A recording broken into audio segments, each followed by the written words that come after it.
Hop, hop, hop. Bonjour à tous. Bienvenue sur la chaîne de Papy Anime. J'espère que vous allez bien tout le monde. L'idée c'est que quand je galère, aussitôt derrière, quand je trouve la solution, je vous fais un petit tuto. Et là aujourd'hui on va parler justement des collisions. Alors je vous ai mis un bâtiment qui ressemble à Pix. C'est Pix mais en beaucoup plus grand. Et je me suis occupé des collisions justement. Alors j'ai galéré parce que je ne savais pas quelle collision il fallait mettre. Et là vous avez des collisions un peu partout. Vraiment propres en tout cas. Vous voyez, on ne peut pas passer à travers. On peut faire tout le tour du bâtiment tranquille. Alors comment il faut faire? Donc vous prenez votre objet, quelconque, un blueprint ou pas. Mais en tout cas on va dire un objet normal. Et moi la première erreur que je faisais c'est que je mettais collision, simple collision. Je crois que c'était comme ça qu'il fallait faire. Puis l'entourer puis on n'en parlait plus. En fait ça... Et ici, quand vous allez dans cet onglet, l'onglet, c'est pour voir les collisions, simples ou complexes. Donc ça, vous devez le cocher pour les voir, justement. Mais en vrai, quand on veut créer des collisions, c'est ici que ça se passe, c'est collision. Et vous avez toute une panoplie comme ça de collisions, donc je vous invite à regarder.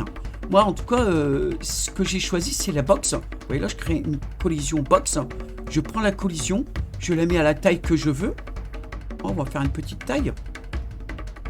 On va la ramener juste devant l'entrée, justement. Comme vous avez vu tout à l'heure, on pouvait passer directement dans la box. Vous voyez là, j'ai mis une grande collision tout autour, toute la face avant de notre ami Pix géant. Et de ce fait, vous sauvegardez. Et on revient dessus. Hop. Et normalement, on ne peut plus passer. On est bloqué. Parce qu'on a mis une collision. Alors, la chose que je ne savais pas non plus, justement dû à ce tuto, c'est que je pensais qu'on pouvait en mettre qu'une box. Mais en fait, vous pouvez en mettre autant que vous voulez de box. Et c'est ça l'idée. Ça, je n'avais pas compris. Donc là, moi, je mettais une box. Je vois, mais comment on fait après? Parce qu'au final, elle est carrée ou elle est ronde. Oui, mais comment je fais, moi, pour laisser la porte sans collision? En fait, ce qu'il faut savoir, c'est que là, j'en ai posé une. Elle est posée. Puis maintenant, vous pouvez en créer une seconde. C'est ça le truc que je n'avais pas compris. Hop, vous en créez une seconde. Après, vous la transformez autant que vous voulez. Vous cliquez dessus. Puis après, vous changez tout. Vous la mettez où vous voulez. Donc, on va la réduire à gauche, à droite, en haut, à bas. Puis là, on va la déplacer. On va la ramener ici. Là, on va dire qu'on va mettre encore un peu plus bas. Parce qu'il y a un élément ici qui nous empêche, qu'il ne faut pas qu'il traverse, par exemple. On va le mettre un petit peu sur la droite. Voilà, je mets une box ici. Vous sauvegardez. Vous allez en jeu. Et là, maintenant, il ne pourra plus passer ici du tout. Il est complètement bloqué. Donc ça, on parle bien pour des objets simples.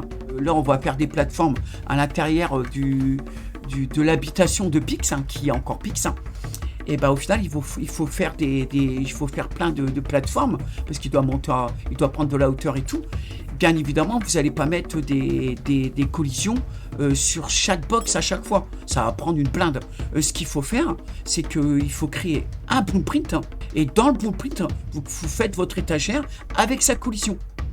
Et une fois que c'est fait, vous l'enregistrez. Et puis après, vous mettez autant que vous voulez de blueprint. Bon, si vous avez des questions par rapport au blueprint, vous me direz, ou je ferai une vidéo bientôt quand je commencerai les étagères, tout simplement.